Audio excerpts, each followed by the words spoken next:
সেটাই নিশ্চয়ই উপর থেকে ভাইজান দেখছেন। নন্দিত কথাশিল্পী হুমায়ূন আহমেদের হাত ধরে অভিনয়ে এসে অল্প দিনেই দর্শকদের হৃদয় হরণ করেছিলেন প্রয়াত অভিনেতা চ্যালেঞ্জার। 2 শতাধিক নাটকের পাশাপাশি চলচ্চিত্র দুনিয়াতেও নিজের অনবদ্য অভিনয় গুণে গভীর মুগ্ধতা ছড়িয়েছিলেন এই প্রতিভাবান তারকা। ক্যান্সারে আক্রান্ত হয়ে 2010 সালের 12ই অক্টোবর মাত্র 51 বছর বয়সে অকালে মারা যান গুণী এই শিল্পী। সম্প্রতি 10ই আগস্ট ছিল চ্যালেঞ্জারের জন্মদিন, আর এই বিশেষ দিনকে কেন্দ্র করেই স্মৃতির পাতা উল্টে আবেগাপ্লুত হয়ে ওঠেন তার ছোট বোন অভিনেত্রী মনিরা মিঠু।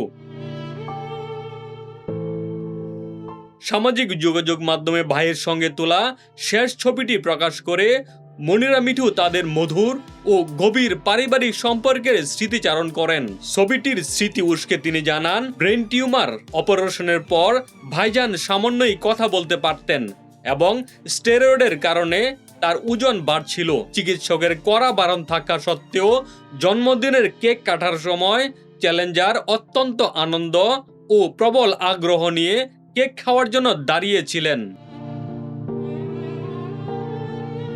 অভিভাবক সময় এই বড় ভাই পরিবারের অন্য সব ভাই বোনকে তুই করে বললেও মনিরা মিঠুকে জীবনে কখনো ভুলেও তুই সম্বোধন করেননি। এক পরিচিত জনের প্রশ্নের উত্তরে চ্যালেঞ্জার বলেছিলেন যে মনিরা মিঠু তার কাছে অত্যন্ত স্পেশাল এবং আপনের চেয়েও যেন অনেক বেশি কিছু।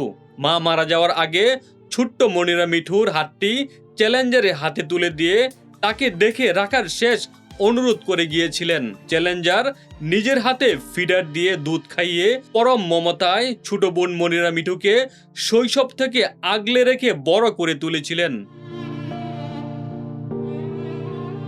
মনিরা মিঠুর মতে আগস্ট মাস এলেই তার মন চরম ভারাক্রান্ত হয়ে ওঠে এবং এই মাসটি তার কাছে ভীষণ অসহ্য বলে মনে হয়। তিনি আক্ষেপ করে বলেন, এক সময় ভাইয়ের জন্মদিনে সবচেয়ে দামি কেক, সুন্দর জামা ও জুতা উপহার দেওয়ার ইচ্ছে থাকলেও তার আর্থিক সচ্ছলতা ছিল না। বর্তমানে নিজের মন মতো সবকিছু দেওয়ার মতো পূর্ণ সামর্থ্য অর্জন হলেও উপহার গ্রহণ করার সেই আদরের ভাইজান আর বেঁচে নেই।